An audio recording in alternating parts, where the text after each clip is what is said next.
بسم اللہ الرحمن الرحیم۔ ایک مرتبہ حضرت سری سقطی رحمۃ اللہ علیہ جا رہے تھے۔ دوپہر کا وقت تھا، انہیں نیند آئی۔ وہ قیلولے کی نیت سے ایک درخت کے نیچے سو گئے۔ کچھ دیر لیٹنے کے بعد جب ان کی آنکھ کھلی تو انہیں ایک آواز سنائی دی۔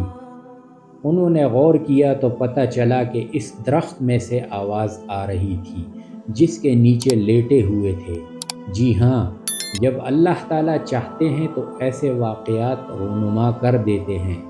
درخت انہیں کہہ رہا تھا، یا سری کن مثلی، اے سری تو میرے جیسا ہو جا۔ وہ یہ آواز سن کر بڑے حیران ہوئے۔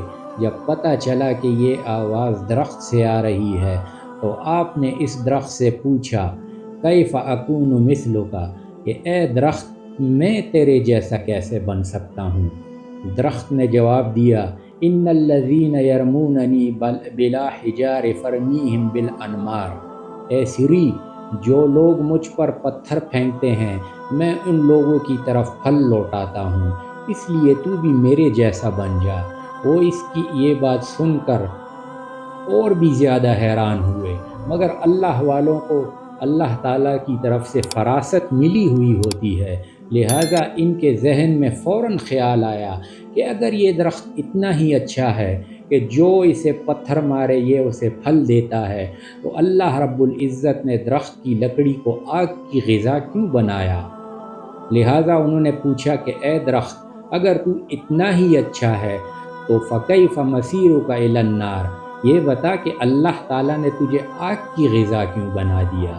اس پر درخت نے جواب دیا، اے سری میرے اندر خوبی بھی بہت بڑی ہے، مگر اس کے ساتھ ہی ایک بہت بڑی خامی ہے۔ اس خامی نے میری اتنی بڑی خوبی پر بھی پانی پھیر دیا ہے۔ اللہ تعالیٰ کو میری وہ خامی اتنی ناپسند ہے کہ اللہ تعالیٰ نے مجھے آگ کی غذا بنا دیا۔ میری خامی یہ ہے کہ فَأَمْلَيْتُ بِالْهَوَىٰ هَكَذَا هَكَذَا، جدھر کی ہوا چلتی ہے میں ادھر ہی کو ڈھول جاتا ہوں، یعنی کہ میرے اندر استقامت نہیں ہے۔ اللہ تعالیٰ سے دعا ہے کہ اللہ تعالیٰ ہم سب میں استقامت کی دولت ہمیں نصیب عطا فرمائے۔ وآخر دعوانا الحمد للہ رب العالمین۔